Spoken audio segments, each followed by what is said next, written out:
Hashtag hello and welcome. My name is the Alpha Female, and you're listening to Turnbuckle Talk. Whoa! G'day, mateys. Bushwhacker Luke here, 2015 Hall of Famer, and you're listening to Turnbuckle Talk. Yeah! Whoa! This is pro wrestling's only modern day Viking Gunner, and you're on Turnbuckle Talk. Hey, this is Nick Magnus-Solis, and you're listening to Turnbuckle Talk. Hi, this is Leva Blue Pants Bates, and you are listening to Turnbuckle Talk. Hey, this is Jeff Jarrett, the king of the mountain and founder of Global Force Wrestling, and you're listening to Turnbuckle Talk. Hey, fellas, you guys have a great day, and this is only because I'm talking to Canadians. It is actually spitting snow in Tennessee. See? Oh my God! That's a great. We've had 70-degree weather here. We really had a warm December, and I get on the phone with damn Canadians and we're spitting snow. So. Ladies and gentlemen, welcome to Turnbuckle Talk, card subject to change, episode number 357. My name is Chris Best. I've got OMD beside me. OMD, my brother, how are you doing today? I am doing well. I've had a good day at work. I'm relaxed, I'm rested, and ready to talk some wrestling. Yeah, and it's been a bit of a slow news day, but a lot of news coming out of Saturday and the Royal Rumble, but we'll get to that later on. Yeah, my day's been a little bit slow as well. Just not a hell of a lot going on for me today. No. Just planning a budget because tomorrow's my payday, you know? Right? That's it. Doing the adulting, as it were. Right? But let's jump right into this. Let's start off with what happened last night on Raw, where we saw Pat McAfee officially join the Raw roster as a commentator. Thus, it moved around a lot of the commentary squad. We've got Wade Barrett moving over to SmackDown, where he's going to be doing the color commentary, and Corey Graves is going to be doing play-by-play. And I'm not sure what I think about this, but I'd like to hear your thoughts first. I am excited for it. To be honest, I took a lot of flack over this today, actually, because I know people that are not big fans of Pat McAfee and they're give me Corey Graves all day. I know that we've got other people here as part of our group that are not big Corey Graves fans. Such as JJ, who was saying, look at these maple heads right here. Exactly. But I am excited for it. I love Pat McAfee on commentary. He did a great job Saturday at the Royal Rumble coming back as a surprise. And then, of course, returning last night as a surprise, which we were not expecting. Yeah, because, I mean, in lieu of Kevin Patrick leaving, I suppose this might have been one of the better options to do. But I kind of was starting to like Wade Barrett on color as well, you know? I've loved Wade Barrett on Raw. Yeah, on Raw, sorry. I've loved Wade Barrett on color since he was in NXT. Actually, even going back to his NWA, although I didn't watch a lot of it. Even when he did commentary in blah blah blah. What's that promotion in England? WCPW. Okay. He Defiant Wrestling is what they switched to. Okay. He did a little bit of commentary there too, and I thought he was fantastic as well. I'm very intrigued to see how one guy such as Corey Graves can make that transition from color to play-by-play, because I don't think we've ever really seen that in WWE before. No, we haven't. And I mean, if you look at them, you know, because they've both been genuine heels in their career, especially doing commentary and play-by-play, it is going to be interesting to see, and I am intrigued. So I am really looking forward to Friday Night SmackDown. Yeah, I'm going to tune in just for that reason. And well, there's other reasons to tune into SmackDown, such as Bayley revealing who she may challenge, given what she said to Nia Jax last night. Yes. Roman's response to Cody's winning is also going to happen on SmackDown. But no, there's just a kind of JJ coming in and say Graves was hated by his family dog, so boo Graves.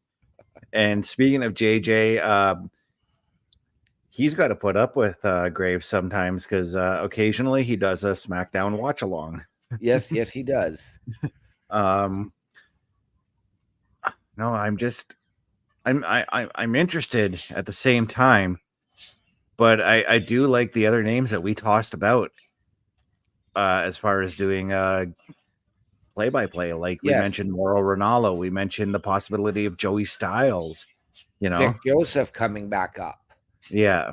I'm interested to see one thing on SmackDown too, and it translates back to Saturday night in the Royal Rumble. And that is, what is going to happen? Are we going to hear anything from the number 2 entrant in the Royal Rumble over? I've got news on that one. I didn't want to bring it up on today's because it was mentioned as like a 2-sentence kind of thing, but Naomi is signing with SmackDown. I'm not talking about Naomi. I'm talking about you said number 2 entrant. I did. She was number 2 in the women's Royal Rumble. Sorry, I don't want to go to female. How about the number 2 entrant in the men's?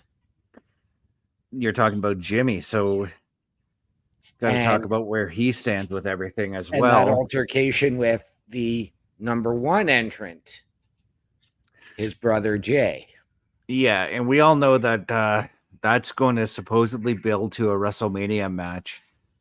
I'm really wondering, how do you get through Elimination Chamber with those two as well?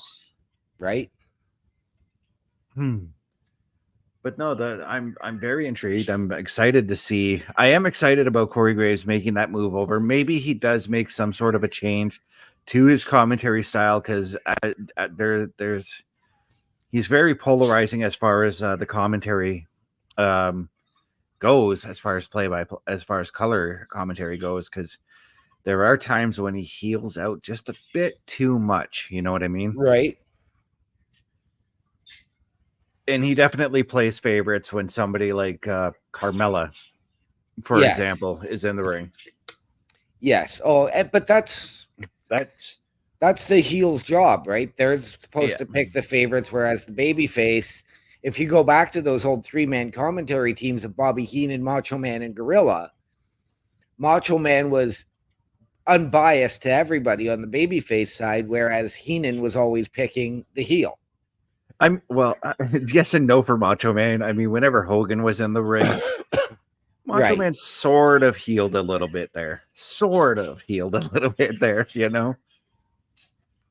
But yeah, I'm looking forward to a lot more Pat McAfee. Absolutely. I love his energy that he brings as a color analyst. It's one of my favorite things is watching him dance on the stage or on the desk when Shinsuke Nakamura comes out. Right now, we won't be seeing that this time around. I was just gonna say, I don't think we're gonna be seeing that, given that Nakamura is a heel right now. Yep.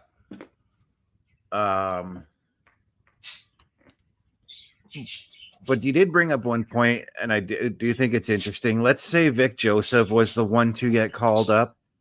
Who takes over play-by-play on NXT in your eyes?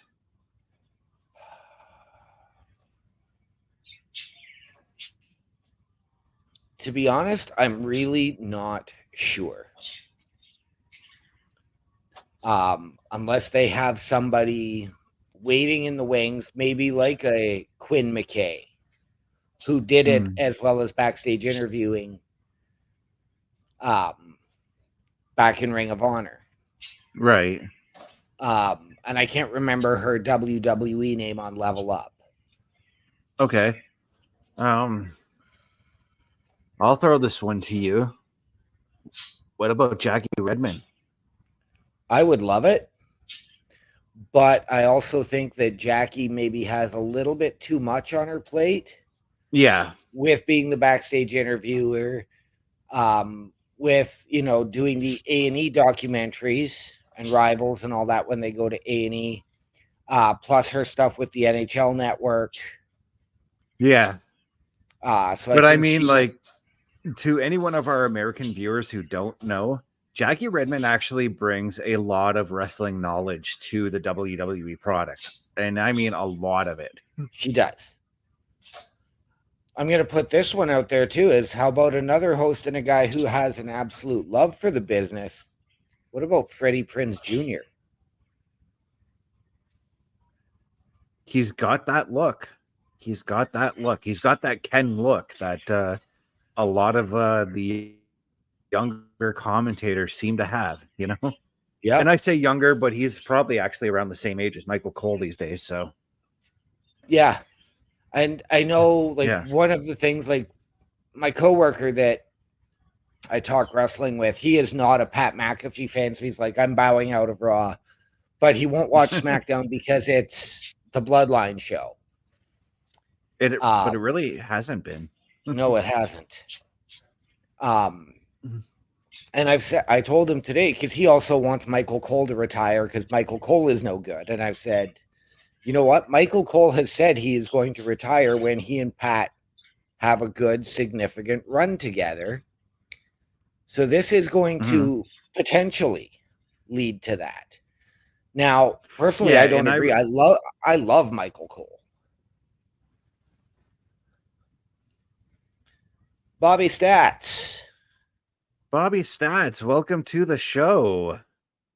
How we doing, brother? Great to see you.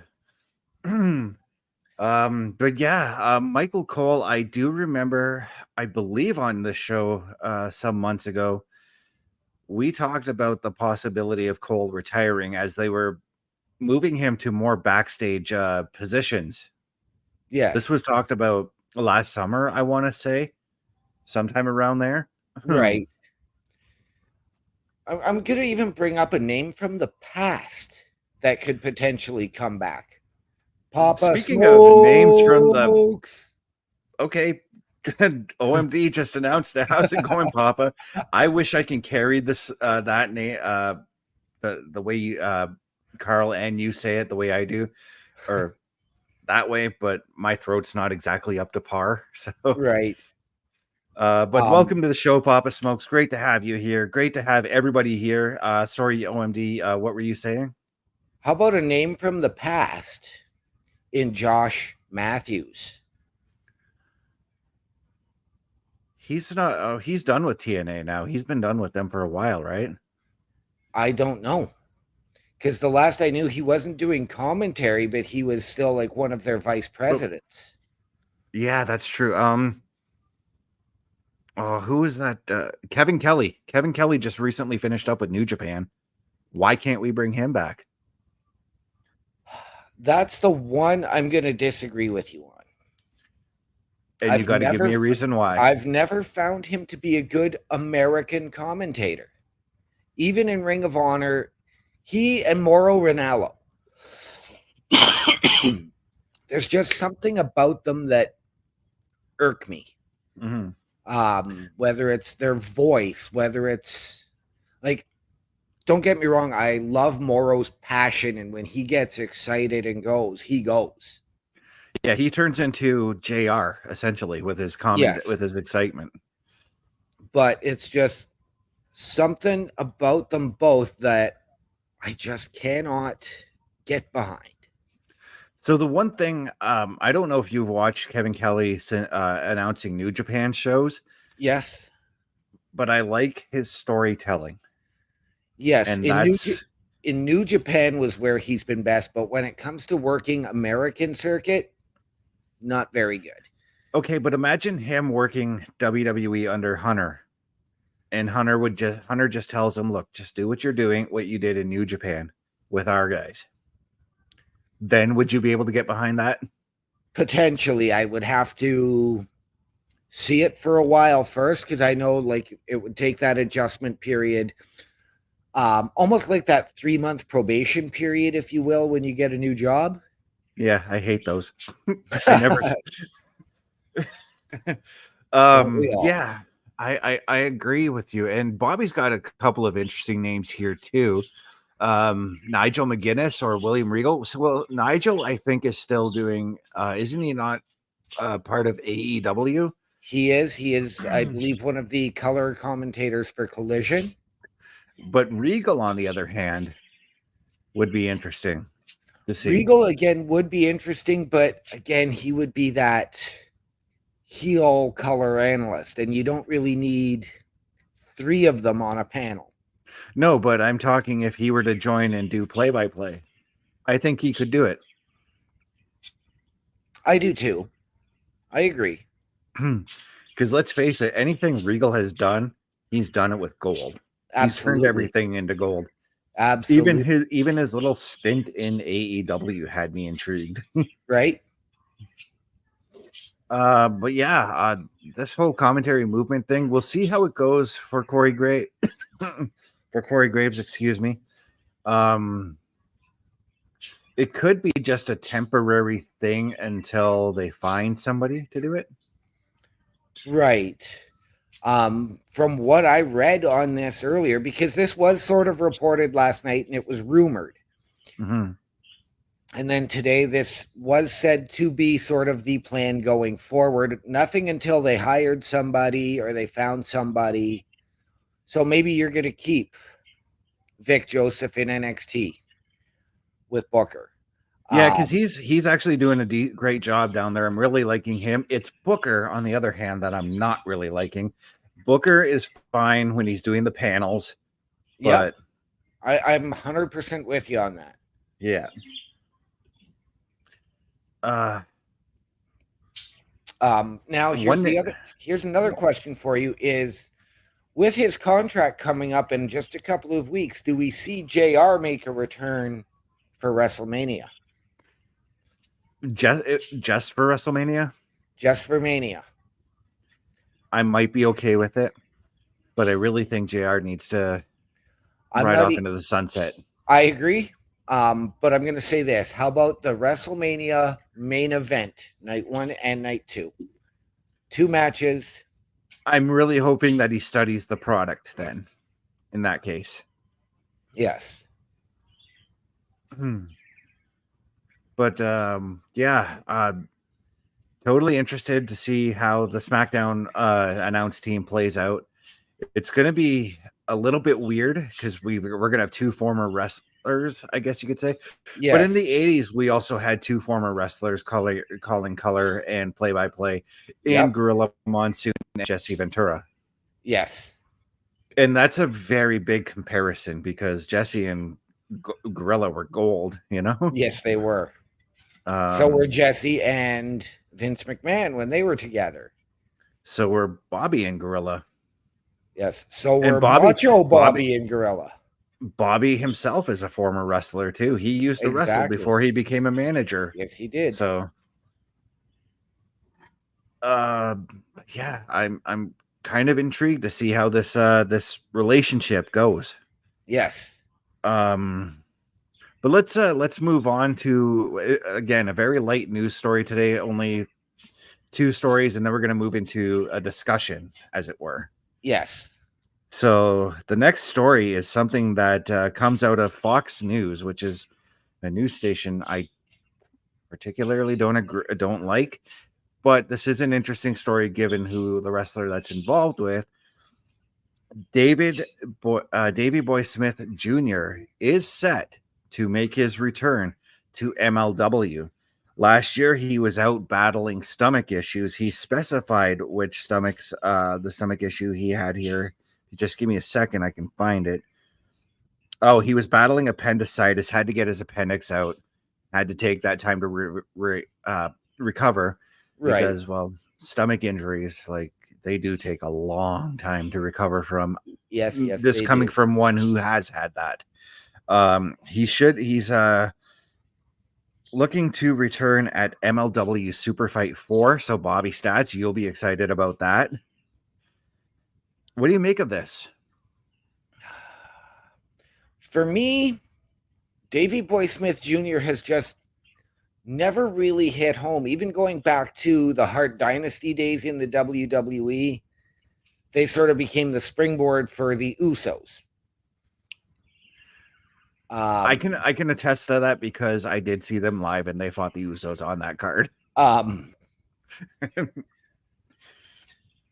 But just some things never really struck with me. Like, I've never seen him live when he did CWE and I believe he came here. Mm-hmm. Even back when I watched that little bit of MLW back when I had cable and we got a promotional channel and I was watching him team with Brian Pillman Jr., it was just nothing stuck with me. He sort of just fell off my radar. I've never really thought about, what's he doing now? Okay, but if I could give you a match where you might turn around on Davey Boy Smith Jr., it actually was the last match I got to see him in MLW, and that was last year's Battle Riot. He was actually fantastic in that match. Okay. And as Bobby Stats is saying, he wants to see Davey Boy Jr. come back and wrestle against Alex Kane. In that match, it came down to him and Alex Kane in the final two. Okay. Battle Riot is their Royal Rumble, so right. But yeah, there was just he's just never really stuck with me. I mean, even TJ Wilson at that time didn't stick with me. It wasn't until it was TJ Wilson with Cesaro, Claudio Castagnoli, that he really began to shine. We know that as David Hart Smith, a couple of years ago, he had re-signed and re-upped with WWE to come back. But again, his health, injuries, the pandemic, he just never got off the ground with them the second time. Yeah, it's saying that he's going to be taking on Manders in a Haas fight, which, as it says here, Smith predicted is going to turn into an all-out brawl. And I expect it will be. Because the way Davey Boy works is not exactly like how his dad worked, and that's kind of nice about his in-ring. Right. Because Davey Boy Sr., big powerhouse, like to throw guys around. Yep. Davey Boy Jr. has a mix of like technical and powerhouse. So okay. It's really nice to see that. I'm actually very excited. There was a part of me that still wants to see Davey Boy Smith Jr. back in the WWE, and we almost got that some years ago. Right. So I would like to see, and I mean, all the power to him if he can, get his health back up, build his name back up, and get into one of the, three major promotions, and I will class AEW, ROH as one promotion. Right. TNA, or maybe back to the WWE. I'm very excited to see him come back. I'm one of those guys who, when I hear or see a second generation wrestler or a next generation wrestler, I want them to succeed just as much as their parents did, Right. So, and Davey Boy, I mean, let's face it, Davey Boy was one of the greatest powerhouse wrestlers of all time.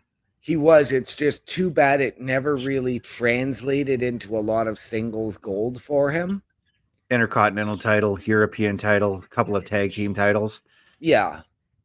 But nothing really in terms of a significant run. I know he was also the WCW television champion. Yeah, I don't remember a lot of his WCW run. I feel like they treated Davey Boy.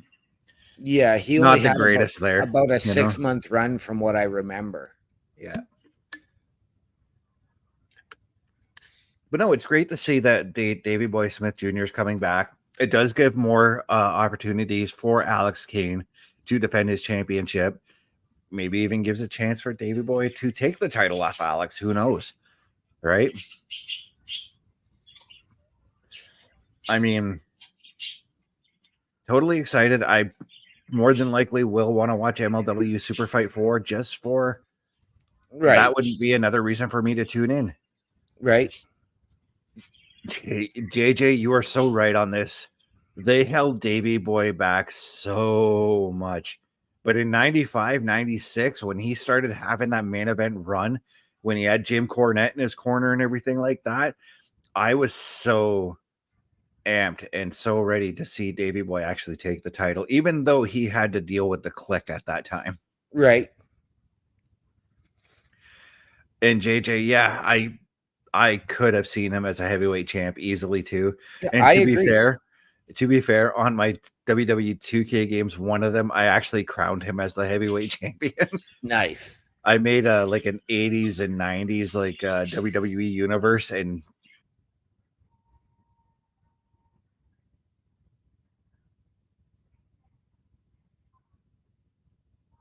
Nice. Yeah, I agree with you. I yeah, could have seen the Bulldog as world champion. yeah. I mean, that feud with Shawn Michaels at Beware of Dog and Beware of Dog 2, fantastic matches. You're looking like I don't remember those matches. The only title match that I did not like Bulldog in was the match against Diesel, and I'm again referencing In Your House. Yes. The one in Winnipeg, as I did last night on the Raw watch along. Yep. That was not a good match for Diesel's side because Bulldog carried it. Right. Bobby Stats coming in and saying maybe we get Davey Boy Smith Jr. as the missing place of the World Titan Federation. Missing piece, I think he's trying to say. Yes.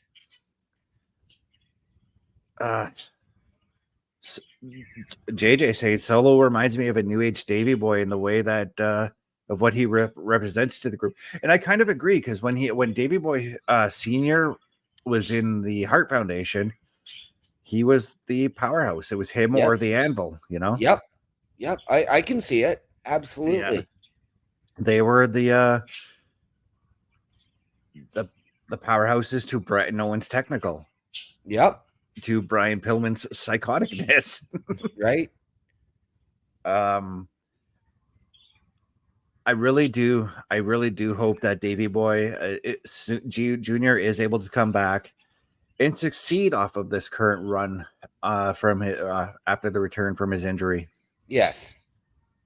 So all the best to you, Davey Boy, when you come back. Looking forward to seeing what you can bring to the table.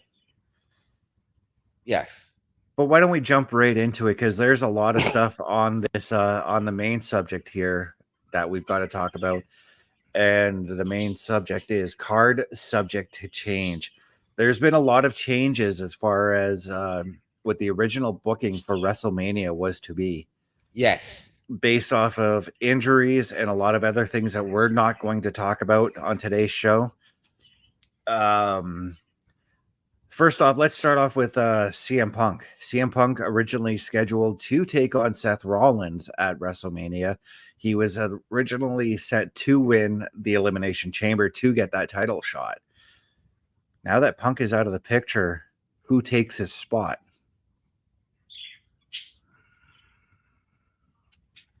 I still think you have. I'd rather see it be somebody. I don't want to see another number one contender elimination chamber. So I think you either need an attempted Priest cash in or you need Gunther.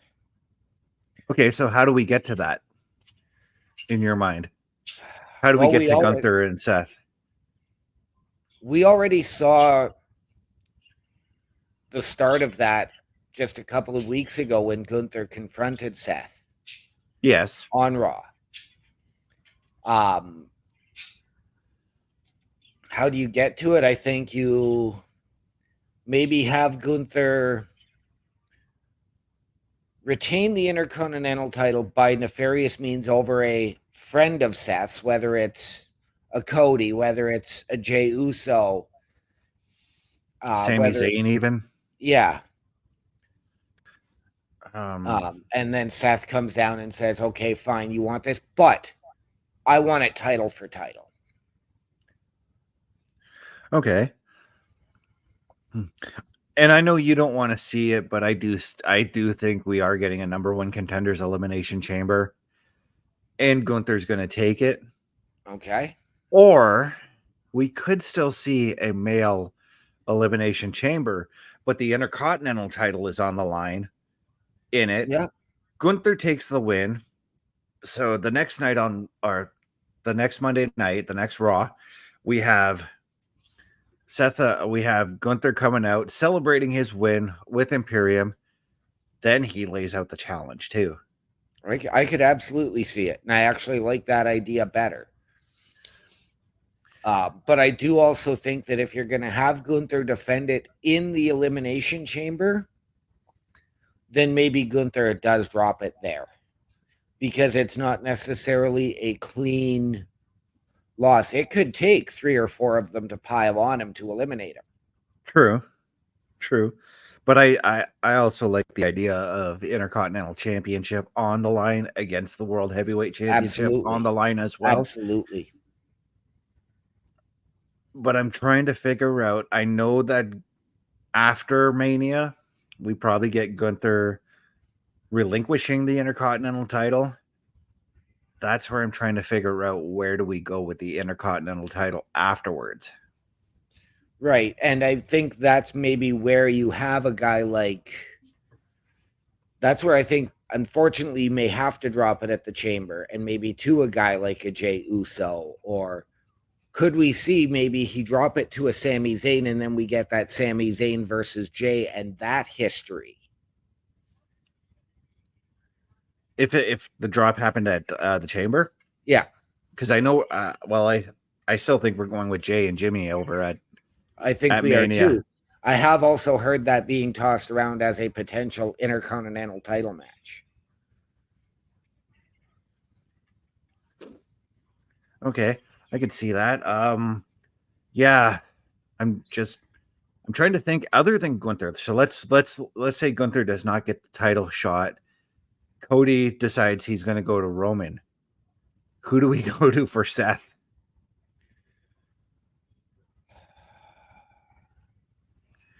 That's a question right there. It is. I think maybe that's when you go to a Damian Priest. And okay. Make it so that Damian Priest is not cashing in his money in the bank for that match. Damian Priest earns that match. Loses, but then cashes in to win the title. But at that point, why not just put the belt on him? So you're going to say this: the Money in the Bank holder wins the title and doesn't have to cash in the Money in the Bank. Yeah, it's just, I think that's the logical side of I like saying it. that. I You know like what it. I mean? I like it.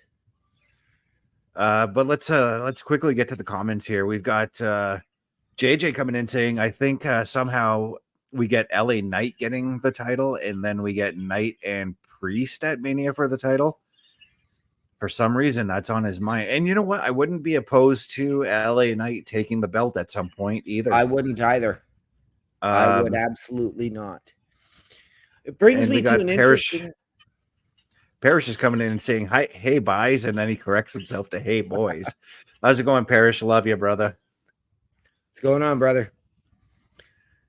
Bobby Stats coming in saying, "How about Drew McIntyre or Bronson Reed?" Drew could be a viable contender for Seth. Actually, he could, but I think we've seen that a little too much lately. Mm-hmm. It's the same thing as when they did the Seth and Cody thing, and they've let that simmer down for a year and a half. Right. Bronson Reed. I don't know if he's ready for that yet. No. Bronson is another viable contender for the Intercontinental title. Absolutely. Yeah. Just as Bobby stated last night, Bronson could be an Intercontinental champion. Absolutely. Yeah.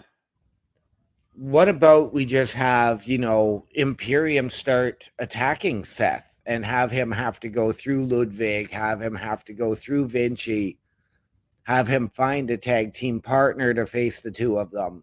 The same old story that we see time and time again. But again, this is Seth Rollins and Imperium. Well, given that right now Seth is injured, so I don't expect him to work his first match again till Mania, unless he's fine by the time, let's say, the go home show for Raw. Well, he has said he's hoping to be back in a month. Mm-hmm. So I mean, we're still seeing him. He's coming to the shows. He's just not in the ring competing. Yeah. Oh, geez. So, and I mean, at the same time, Gunther has run through everybody on the Raw roster. Seth has run through everybody on the Raw roster. It's literally just that matter of time. Yeah, it is. But yeah.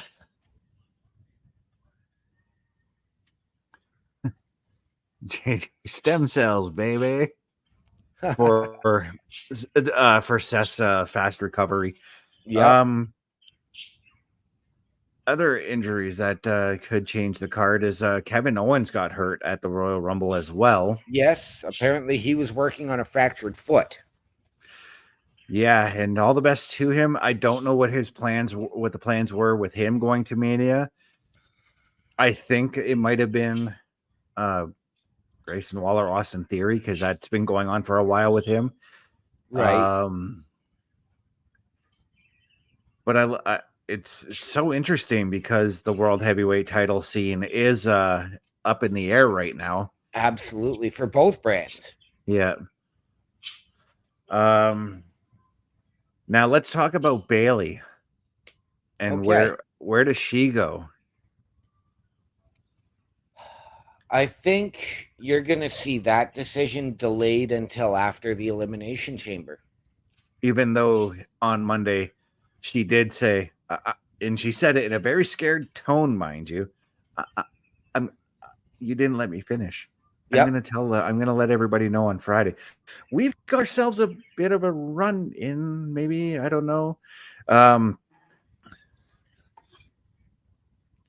no, never mind. He's just tuning in to listen. Okay. But yeah, Bayley's kind of interesting too, because I do like they did subtly tease Io Sky being her challenger, or her opponent, I should say. Yes. But again, how do you build that up? We've seen the dissension. Yeah, we've seen like the little sprinklings of the dissension between the team. We saw Bayley getting upset that Asuka entered the Royal Rumble. We saw her getting upset that Kyrie also entered the Royal Rumble. But then we find that, they're there to help me out. Yep. You know? But we did see it a couple of weeks ago as well on SmackDown when the Kabuki Warriors won the women's tag titles. Not one of them hugged Bayley. It was Asuka, Kyrie, Io, and Dakota all hugged. So how do we exercise Bayley from damage control and make her that baby face? And see, last night too, again, when Nia Jax was cornering damage control, we saw everybody with the exception of Bayley powder out. Yep. Court leaving Bayley stuck in the ring. Yep. So maybe this Friday we get some answers on that. Maybe Bayley asks, "Hey, why didn't you guys stick up for me with the whole Nia Jax thing?" You know, because it's clear. It feels like we're gonna go to Nia and Rhea at Elimination Chamber. Where do we go with Rhea after that, though, for WrestleMania? Where do we see her? I think you're honestly probably going to see another triple threat or a fatal four-way. I do think that you're going to see a number one contender women's battle royal that Becky's going to win. But Becky's still got her unfinished business with Nia, so that's going to carry over. Yeah. We got Parrish saying here, Rhea versus Becky or Liv is the plan for Mania. And I 100% would be behind either one of them. Absolutely. I like the idea of Liv, and I like the idea of Liv taking the title off of Rhea at Mania. I do, but I don't see it. I sort of do, because it's that whole underdog, you can't beat me, you can't win the big one kind of story that you could do with that. Right. And Becky too, because in Rhea's run, I don't recall if Rhea and Becky have crossed paths.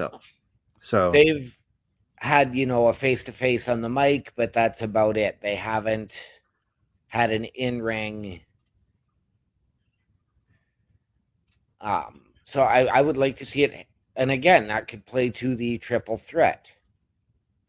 Parrish brings up another good point here too, saying he would love to see Bianca take on Rhea and maybe do Jade and Becky.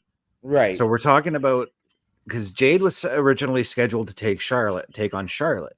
Charlotte's out with the injury. She's going to be clearly missing WrestleMania. We've talked about the idea of somebody with high star power taking on Jade Cargill. Becky is probably the only feasible choice there. There were comments made today by Jade about, I would love to work with Bianca. We would make absolute magic together, whether that is as a team or as opponents. But I'm going to pitch something else. As you beat up your studio? Again. Because another interesting tweet came out today from the number 5 entrant in the Women's Royal Rumble. And somebody that has said, if Bianca would like to come down to TNA, I will happily defend my belt. Parrish is also presenting another fantasy matchup here with Jordan Grace. Now that she's in our discussion right now, imagine seeing Nia Jax and Jordan Grace for the TNA title. And I would love to see Jordan Grace dump her. I'd love to see Jordan Grace win that. I think that's going to be a great power versus power matchup. So would Jordan if that versus does happen. Bianca. Yes. So would Jordan versus Ivy Nile. Yep. A plethora of options. There's that word again. Oh, yeah. But no, I'm just thinking about like the women's title scene is completely different than what we thought it was going to be now with Charlotte's injury. Yep. Bobby Stats, I like that one too.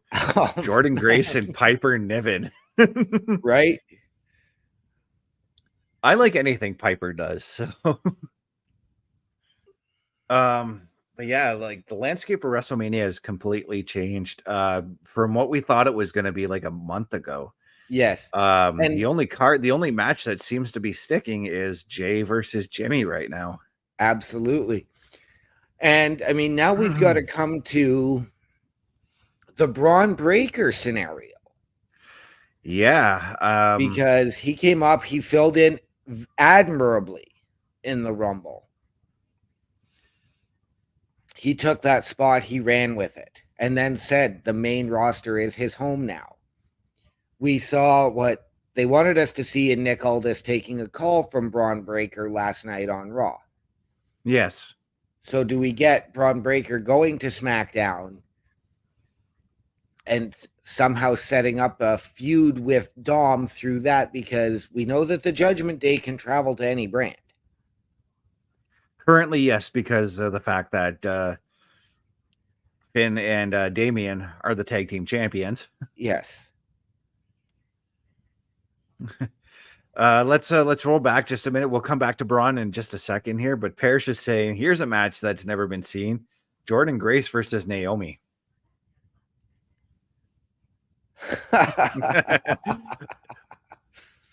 Right? It's true. We've seen Jordan Grace versus Trinity, but we haven't seen Jordan Grace versus Naomi. That's right. JJ saying, let's see Grace versus Parrish. And we got Parrish responding with, I'm total nonstop knockout, JJ. Thank you. I'm sorry, Parrish, but I'm gonna take Jordan Grace to win that. JJ saying you're the eye candy on Sunday. Oh God. But let's go back to Braun Breaker. Braun versus Dom. That is, I'm a poet. I didn't know it. So the original plan, let's just get it out there, was to be Brock Lesnar coming into the Royal Rumble. Braun took his place because of situations that we're not going to talk about. Yes. The original plan was for Brock to have that dominant spot, still get that Pat McAfee thing going on. And then Dom was to throw him out at the Royal Rumble. Thus, it was going to lead to Brock and Dom at Elimination Chamber. Yes. So I see Braun and Dom, if they are going to continue with this, at Elimination Chamber, possibly. But after that phone call, or that call that Nick Aldis was going to make, I'm not so certain now. I think we can move Braun and Dom to Mania. And we have a cross-brand match between Jimmy versus Jay on one night, and another cross-brand match, Dom and Braun, on the other night. Right. But that leaves it open for what do you do with Dom at Elimination Chamber? Because I get a feeling we're going to still need him there. Absolutely, we are. And I think, in all honesty, Dom would be another viable option to win the Elimination Chamber for the Intercontinental title. He probably would need some sort of help there. Yep.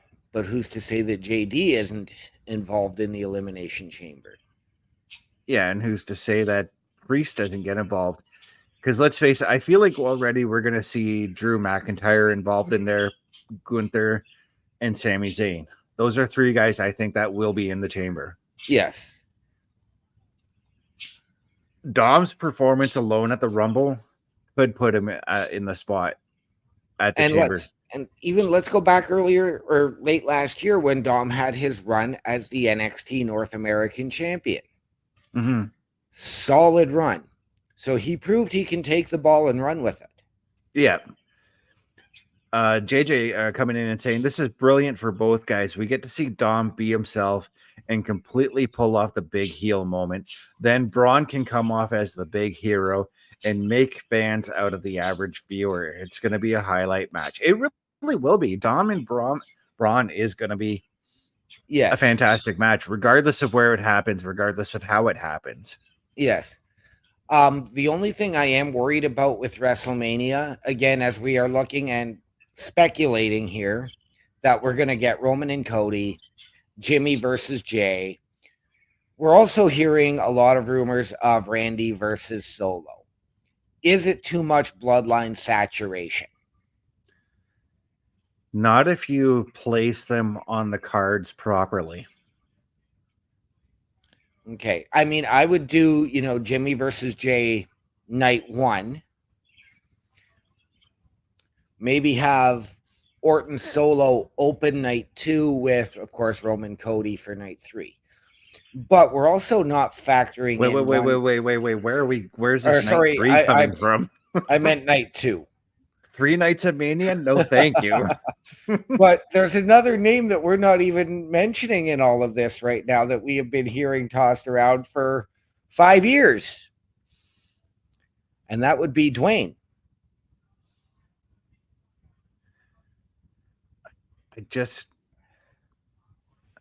I do want to see Cody and Roman again.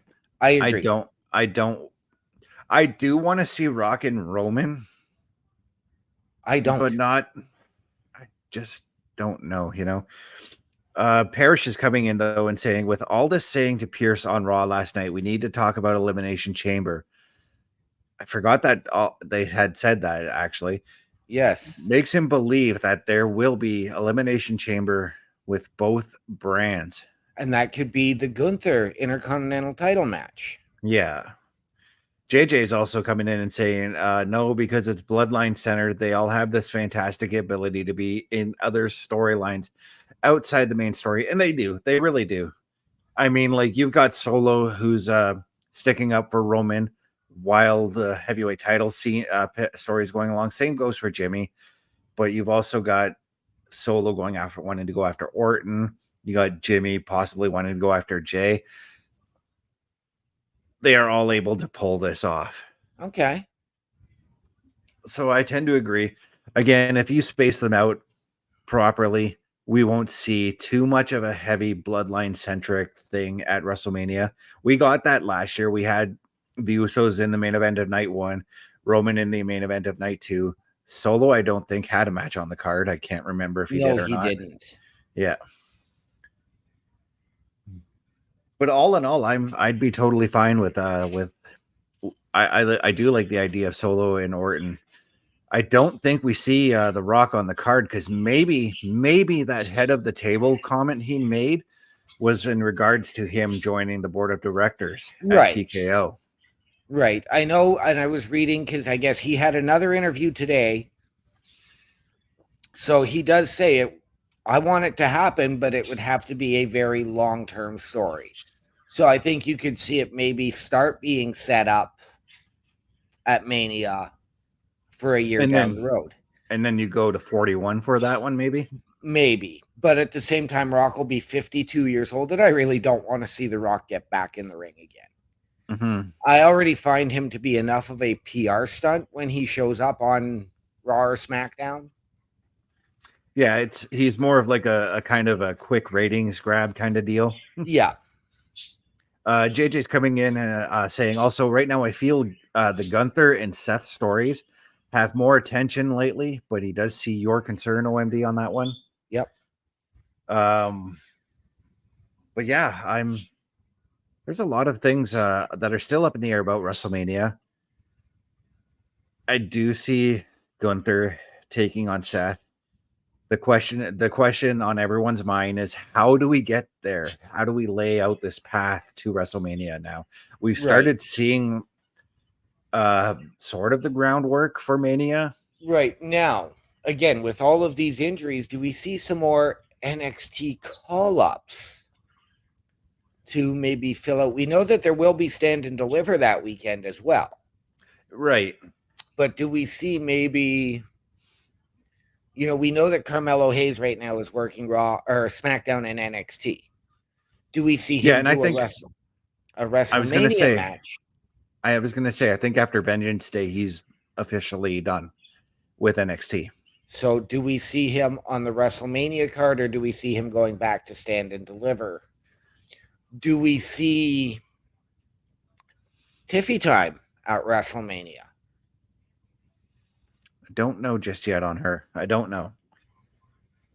But Parrish is also saying here, call him a ratings or PR stunt, but he does bring viewers in, which now means money for WWE, and this money allows the budget to grow and the cuts to diminish. And that's actually a very smart statement there, Parrish. I like that statement.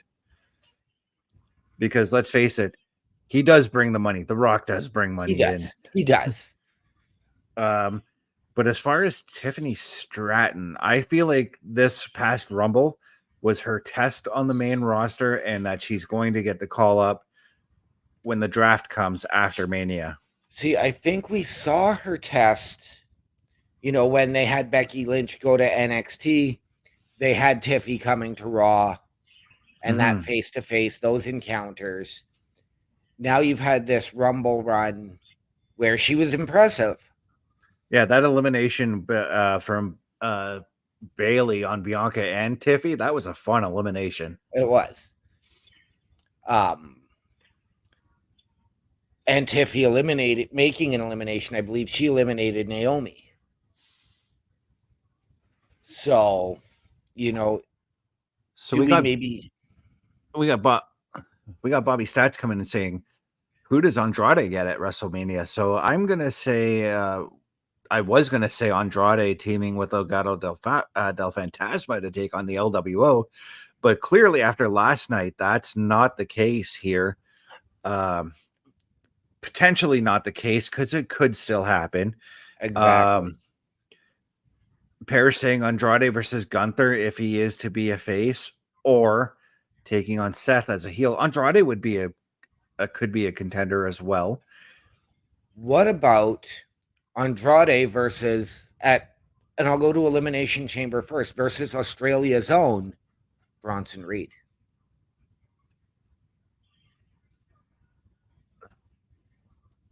You gotta kind of keep Andrade a little bit strong there. Andrade would have to pull off the win somehow.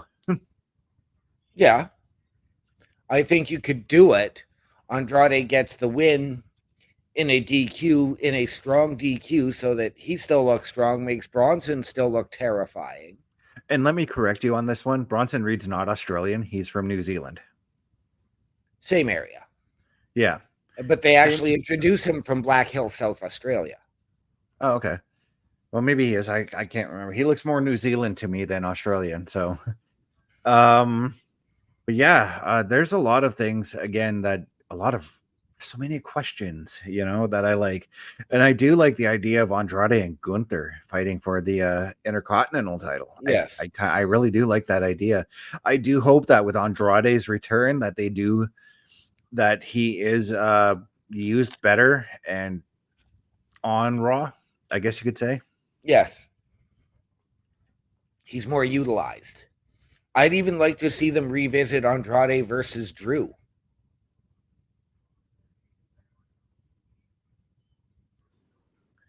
When did that happen? Going back to their NXT days when Drew lost the NXT title to Andrade. Oh, that's right. I completely forgot about that. I knew Andrade had the NXT title. I just forgot who he took it from. He took it from Drew because Drew tore his tricep. And now we circle back to Punk and Drew. Right? But yeah, there's just so many questions. In the coming weeks, we're going to get those answers. Let's talk about potential Hall of Fame inductions, because that's another thing that's going to happen WrestleMania weekend. Yes. Now, last night or this afternoon, I was watching Hulk Hogan being in the crowd at Royal Rumble, and he was there with Dory Funk Jr. He was there with Jimmy Hart and Gerald Briscoe, all guys who are already in the Hall of Fame, by the way. Yes. Who do you think gets that main event call to the Hall of Fame? There is only one that deserves that Hall of Fame spot, that should get it this year. Virgil. Yes. A man synonymous with wrestling in Philadelphia. And I'm going to take the wise man, Paul Heyman. I agree with you 100% on that one. I'm going to just mark out a little bit here, but I really think these guys here behind me, the Rougeaus and Too Cold Scorpio, because Too Cold Scorpio has a history in ECW as well. Yes, he does. Should also be some Hall of Fame inductions that we should possibly talk about. I'd love to see it. I would love to see it. I know we've also heard a lot that Wyndham Rotunda will go in as the headliner posthumously. And again, very deserving of a Hall of Fame spot. I think it could wait a year just because his career was cut so tragically short. And a lot of us are still reeling from his passing. We are. And it's not even so much for that. We got to see so many different machinations of him that, we can't absorb them all because we can't absorb the creative and we don't know what could have been. Even his title run was, what we would probably consider substandard, although we loved it. Yeah, I love both his title runs. So I think he probably needed a couple more, or at least one more good, solid 9 months to a year run, as opposed to a 4 or 5 month run. Yeah. Trying to think of some more undercards that we could see. Like, I do want to see the Rougeaus go in. I'm 1000% behind that. Trying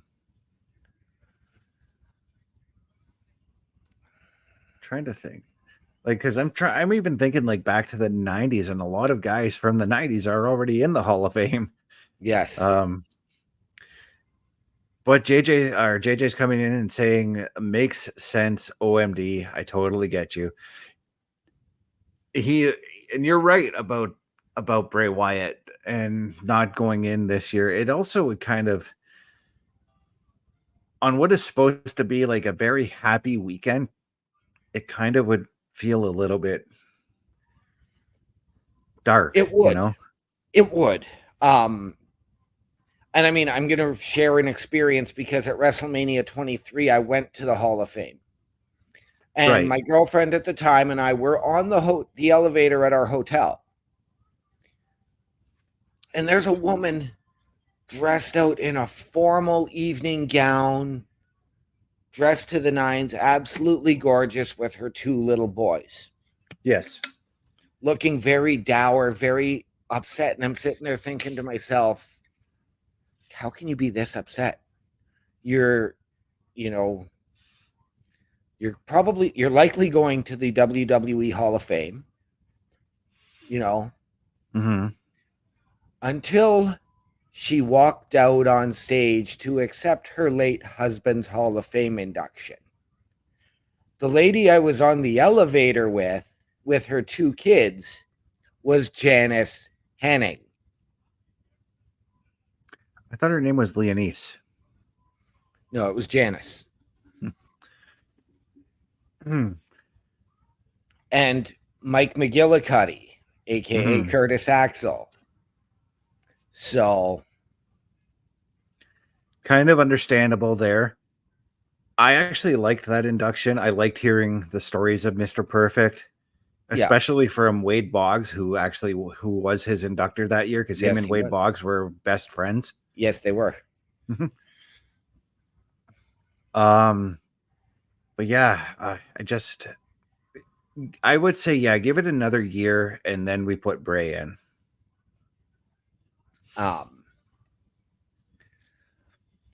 But I mean, as far as, underdogs, or an undercard for the Hall of Fame. JJ's got a good point. Why not Spike Dudley? Absolutely. I agree. Yeah, he gave his body for this. How about Jamal? I'm really interested to 2 dead guys again. OMD.